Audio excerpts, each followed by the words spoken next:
So you may or may not remember the $95 gaming laptop, the Lenovo ThinkPad A485 from a couple weeks ago or whenever I did that video with the Ryzen 5 2500U Pro with the Vega 8 graphics, but this time we got some more RAM to play with here. So I'm going to retest some of these games and see if this extra RAM here makes any difference.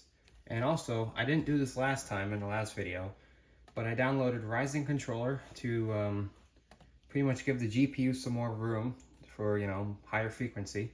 I can go up to 1100 megahertz now. Without this, it doesn't seem to want to break 600 to 700, maybe 800 on a good day. So I have it set to 1100. It doesn't hit 1100, I'm guessing because of power limits, but I can't push the power limits anymore because thermal throttling is a thing. So this hits usually around 800 to 900 megahertz with this applied, so still better than what it was previously. And I downloaded Universal X86 tuning utility. Wow, that was two different numbers completely. Anyways, so all this does is I have it set up to, let's see, adjust the thermal limits there. The thermal throttling limit, I have the 95, which it never gets to, but it can get up to the high 80s in certain games. Skin temperature limit, this is just to prevent power limiting because it likes to power limit. And then we have the power limits themselves. The STAPM power limit I have set pretty high, but that's just to prevent throttling. It doesn't ever hit anywhere near 55 watts. Actual power limits are around 32 watts. It usually hits about 30 to 32 watts. So it should perform noticeably better in some games. So with that being said, let's try out BeamNG Drive first.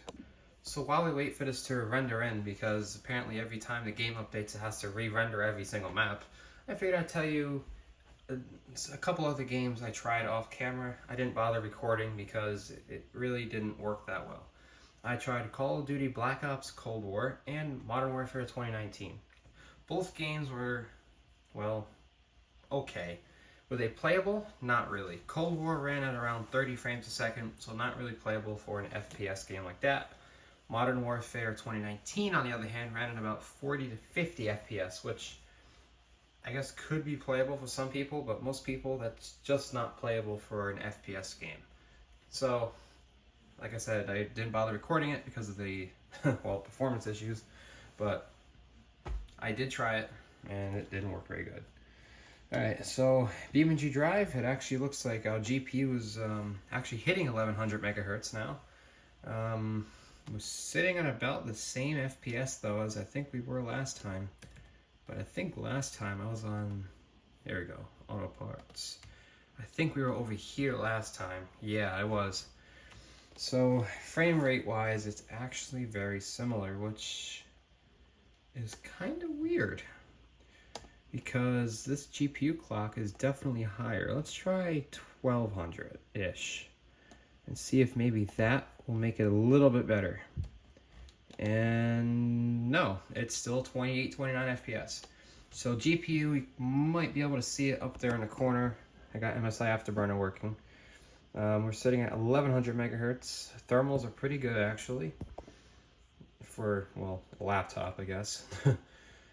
29 FPS, which really isn't as good as I thought it was going to be. I thought it was going to perform slightly better with the more RAM and then higher power limits, but I guess not. It's performing very similar, although it is a lot less stuttery.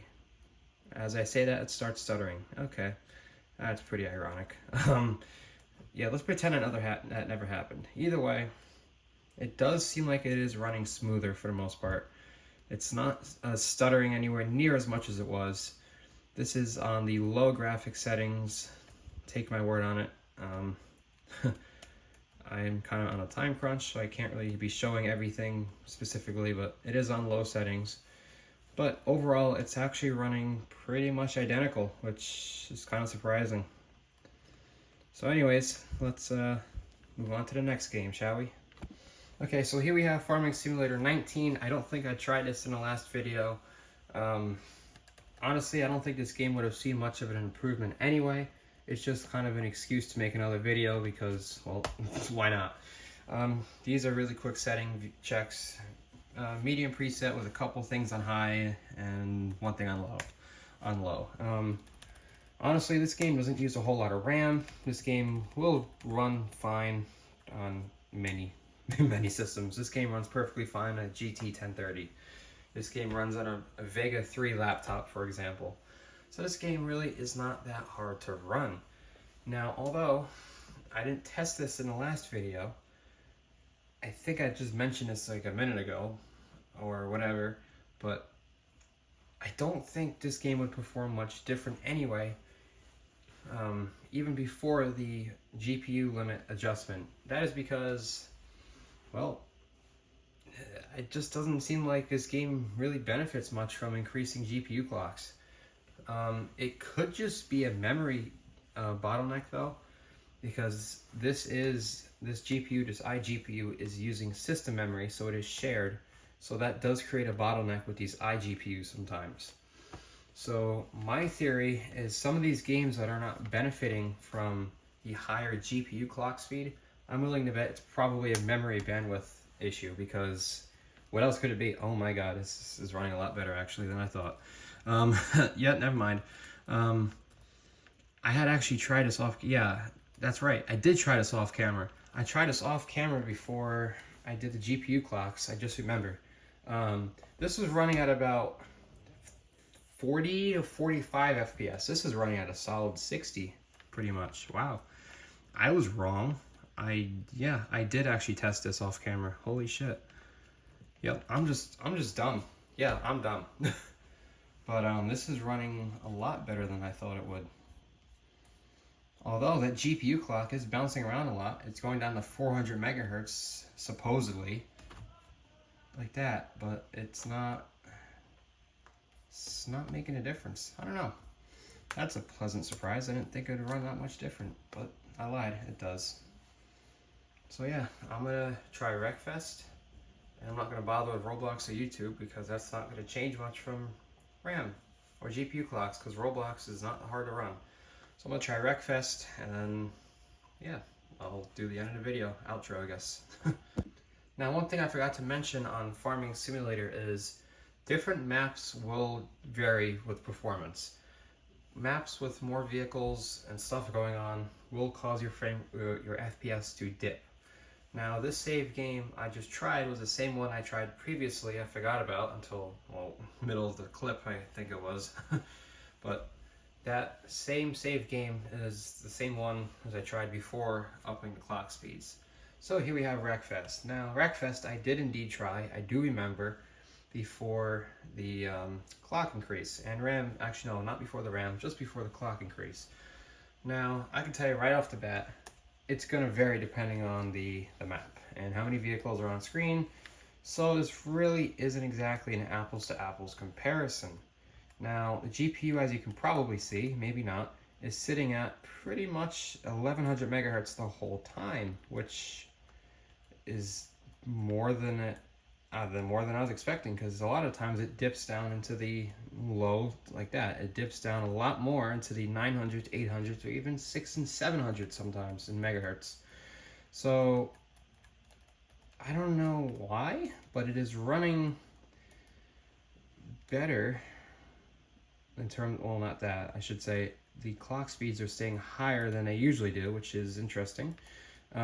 Maybe it's just depending on the game. Maybe it's because I'm using a better power adapter than I previously was. I don't really know. But as you can see, Wreckfest is running perfectly fine. I doubt you can see that FPS counter. That says about 38 to 40 most of the time. So it is definitely playable, but like I said, the frame rate will definitely vary depending on how many vehicles are on screen at once and the map. But this is a fairly simple map at, you know, around 40 FPS. So I bet you on the bigger maps you can probably still get around 30. Oh, there's a stutter. I bet you on the bigger maps it can probably do around 30 FPS. Oh, look at that, frame rate's going up a little bit. It's in the mid 40s. Anyways, I'm gonna call that good enough, and then my final verdict, I guess, is up next. So, was putting 16 gigs of RAM, upping the TDP limit, upping the thermal limit, and upping the clock speeds of the GPU worth it? In my opinion, it definitely is worth it. Now, with that being said, there are some risks and some trade-offs you have to accept when doing this. First of all, your warranty, if you still have one, or you get an extended one or something, probably going to go out the window, because extra heat means it's more likely for something to fail sooner than later. Not only that, your battery life goes way down. I used to get maybe a couple hours of battery life. Yeah, it's down to about an hour and a half, if that. And I have a big chunkless battery in the back too.